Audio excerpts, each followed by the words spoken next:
जय हिंद दोस्तों, आप सभी का स्वागत है आपके YouTube चैनल परीक्षा वाला में। आज की वीडियो में हम बात करने वाले हैं 30 अक्टूबर 2024 से बनने वाले महत्वपूर्ण करंट अफेयर्स के क्वेश्चन जो सभी प्रतियोगी परीक्षाओं के लिए महत्वपूर्ण हैं। तो बिना देरी किए शुरू करते हैं आज की वीडियो को। सबसे पहले कर लेते हैं कल के क्वेश्चन का रिवीजन। पीएम नरेंद्र मोदी और स्पेन के प्रधानमंत्री पेड्रो साnchez ने टाटा एयरक्राफ्ट कॉम्प्लेक्स का उद्घाटन कहाँ पर किया? तो गुजरात में इसका उद्घाटन किया गया। किस बैंक को हाल ही में भारत का सर्वश्रेष्ठ बैंक घोषित किया गया? तो SBI state bank of India को घोषित किया गया। खेल मंत्रालय ने हाल ही में कौन सा पुरस्कार बंद करने का निर्णय लिया? तो यह खेल के क्षेत्र में दिए जाने वाला पुरस्कार है major Dhyanchand life time achievement award. इसको बंद करने का निर्णय लिए हैं खेल मंत्रालय द्वारा। वर्धा वन्यजीव अभ्यारण्य का उद्घाटन किस राज्य में किया जा रहा है? तो गुजरात में इसका उद्घाटन किया जा रहा है। अमेरिका स्थित ग्लोबल फाइनेंस पत्रिका ने शीर्ष केंद्रीय बैंकर का दर्जा किसे दिया? तो शक्तिकांत दास जी को दिया गया, जो कि RBI के वर्तमान में गवर्नर हैं। अमिताभ चौधरी जो हैं किस बैंक के MD और CEO नियुक्त किए गए? तो एक्सिस बैंक के नियुक्त किए गए हैं अमिताभ चौधरी। प्रधानमंत्री नरेंद्र मोदी ने ब्रिक्स शिखर सम्मेलन में व्लादिमीर पुतिन को किस राज्य की सोहराय पेंटिंग भेंट की? तो सोहराय पेंटिंग जो कि झारखंड का है, यहाँ इसको व्लादिमीर पुतिन को भेंट किए हैं प्रधानमंत्री नरेंद्र मोदी जी। किस राज्य सरकार ने हाल ही में राज्य में विशेष शिक्षा जोन बनाए जाने की घोषणा की है? तो इसका राइट आंसर है उत्तर प्रदेश में यह बनाया जाएगा विशेष शिक्षा जोन।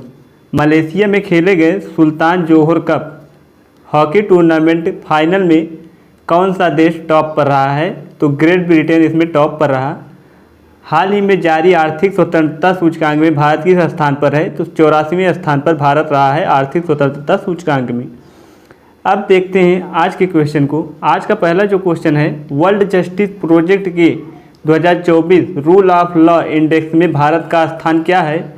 तो इसका राइट आंसर हो जाएगा ऑप्शन नंबर ए, 79वां स्थान भारत का रहा है रूल ऑफ लॉ इंडेक्स में। बात करें world justice project 2024 rule of law index में भारत 142 में से 79वें स्थान पर रहा है। वहीं इस रैंक में डेनमार्क, नॉर्वे, फिनलैंड, स्वीडन और जर्मनी जैसे देश टॉप में हैं। दक्षिण एशिया में भारत, नेपाल 59वें और श्रीलंका 75 के बाद तीसरे स्थान पर है। इसके बाद बांग्लादेश 127, पाकिस्तान 129वें स्थान पर, अफगानिस्तान 140वें स्थान पर रहा है।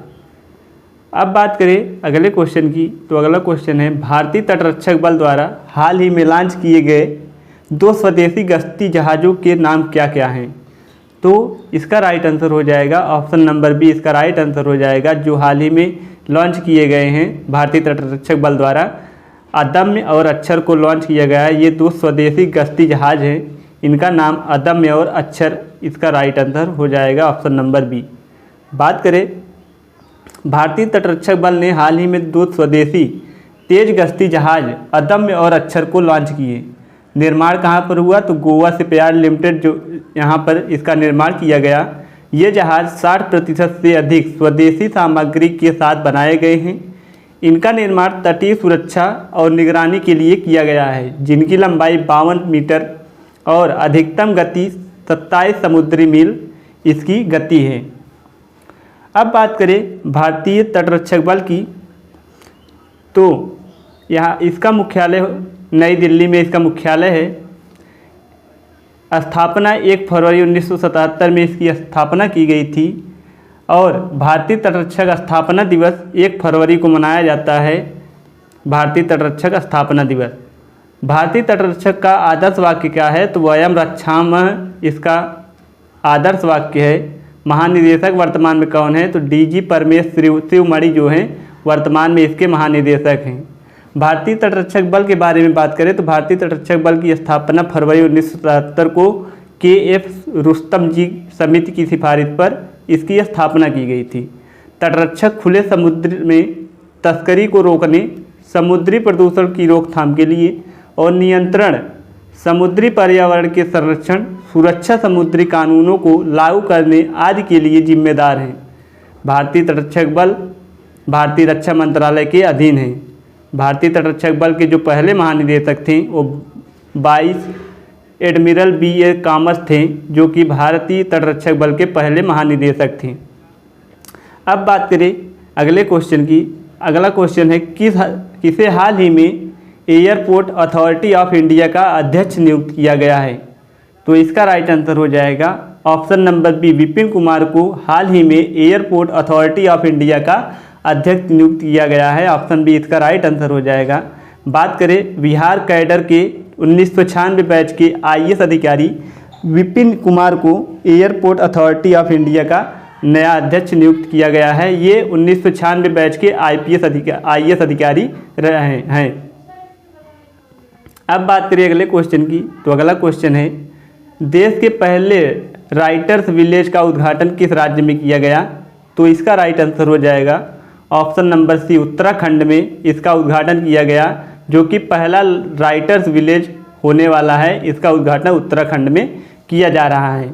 बात करें देश के पहले राइटर्स विलेज का उद्घाटन देहरादून के उत्तराखंड से लगभग 24 किलोमीटर दूर थानो गांव में इसका उद्घाटन किया गया। इस गांव में लेखकों को अपनी रचना के लिए आवश्यक शांत और रचनात्मक माहौल मिलेगा। बात करें उत्तराखंड से बनने वाले करंट अफेयर्स की, तो उत्तराखंड विधानसभा में UCC बिल लाया गया।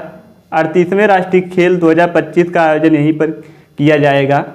उत्तराखंड उच्च न्यायालय की पहली महिला मुख्य न्यायाधीश कौन है? तो ऋतु बाहरी, जो कि उत्तराखंड उच्च न्यायालय की पहली महिला मुख्य न्यायाधीश हैं। ऑपरेशन बम्बी बैकेट कहाँ पर चलाया गया था? यहीं उत्तराखंड में ही चलाया गया था। उत्तराखंड सकल पर्यावरण उत्पाद सूचकांक को लागू करने वाला पहला राज्य बन गया है, जो कि सकल पर्यावरण उत्पाद सूचकांक है।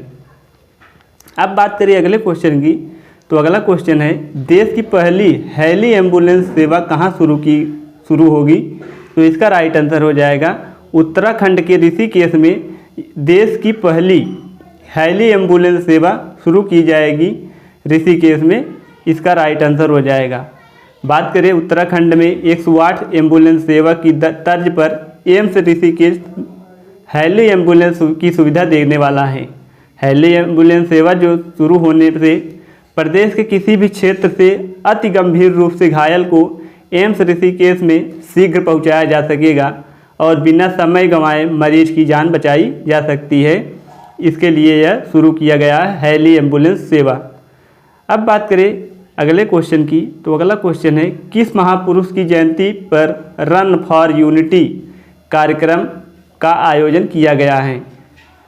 तो इसका राइट आंसर हो जाएगा option number B, Sardar Vallabh भाई पटेल की जयंती पर रन फॉर यूनिटी को आयोजन इसका किया गया है। लौह पुरुष सरदार वल्लभ भाई पटेल की जयंती पर राष्ट्रीय एकता दिवस पर होने वाला कार्यक्रम रन फॉर यूनिटी इस बार 29 अक्टूबर को आयोजित किया जा रहा है, क्योंकि 31 अक्टूबर को दीपावली होने के नाते इस बार जो रन फॉर यूनिटी इनका जन्मदिन है, सरदार वल्लभ भाई पटेल की जयंती है, इसका कार्यक्रम रन फॉर यूनिटी के नाम से इस बार 29 अक्टूबर को आयोजित किया जा रहा है। बात करें अब अगले क्वेश्चन की। तो अगला क्वेश्चन है आयुर्वेद दिवस 2024 कब मनाया गया? तो इसका राइट आंसर हो जाएगा ऑप्शन नंबर डी, 29 अक्टूबर को आयुर्वेद दिवस 2024 मनाया गया। इसका ध्येय वाक्य क्या है? तो वैश्विक स्वास्थ्य के लिए आयुर्वेद नवाचार इसका वाक्य है। बात करें आयुर्वेद दिवस जो है धन्वंतरी जयंती पर मनाया जाता है। धन्वंतरी जयंती अश्विन माह के कृष्ण पक्ष की 13वीं तिथि है। यह दिन अक्सर अक्टूबर या नवंबर में पड़ता है। इस वर्ष 9वां आयुर्वेद दिवस मनाया गया, जो कि 29 अक्टूबर 2024 को पड़ रहा है। आयुर्वेद दिवस 2024 का विषय क्या है? तो वैश्विक स्वास्थ्य के लिए आयुर्वेद नवाचार इसका ध्येय वैश्विक विषय है। अब बात करें अगले क्वेश्चन की। तो अगला क्वेश्चन है हाल ही में जारी वायु गुणवत्ता सूचकांक में दुनिया का सबसे प्रदूषित शहर कौन सा रहा है? तो इसका राइट आंसर हो जाएगा ऑप्शन नंबर ए, लाहौर जो है वायु गुणवत्ता सूचकांक में दुनिया का सबसे प्रदूषित शहर घोषित किया गया है लाहौर को। अब बात करें अगले क्वेश्चन की, तो अगला क्वेश्चन है मोहम्मद मुइज़ी कहाँ के राष्ट्रपति हैं जिन्होंने अपनी सैलरी में 50% कटौती करने का ऐलान किया है?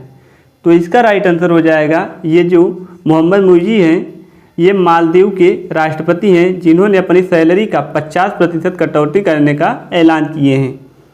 बात करें मालदीव की आर्थिक स्थिति इतनी ख़राब हो गई है कि वहाँ के राष्ट्रपति मोहम्मद मुइज़ी को अपनी सैलरी में कटौती करना पड़ रहा है। मालदीव में सरकारी कर्मचारियों को सैलरी देने के पैसे नहीं हैं, इसलिए मालदीव के राष्ट्रपति मोहम्मद मुइज़ी ने अपनी सैलरी में 50% की कटौती करने का ऐलान किया है। ये दोस्तों राष्ट्रपति बनने के बाद ये अपना पहला दौरा दिल्ली में किए थे।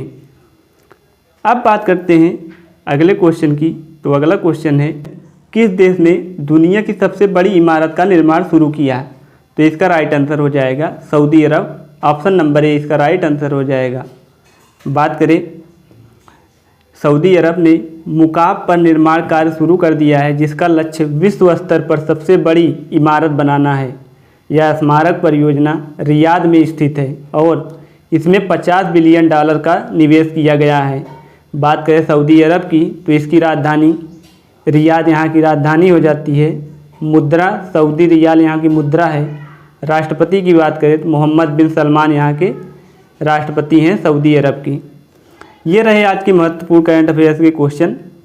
कल का प्रश्न था हाल ही में सिंगापुर भारतीय नौसेना के बीच द्विपक्षीय समुद्री अभ्यास सिम्बेक्स 2024 कहाँ प्रारंभ हुआ? तो इसका राइट आंसर हो जाएगा option number A, Andhra Pradesh में इसका आयोजन किया गया था। आज का प्रश्न है देश के 91वें मुख्य न्यायाधीश कौन होंगे? इसका राइट आंसर आप कमेंट बॉक्स में जरूर दीजिएगा और चैनल पर नए हैं तो चैनल को सब्सक्राइब कर लें। मिलते हैं अगली वीडियो में, तब तक के लिए जय हिंद।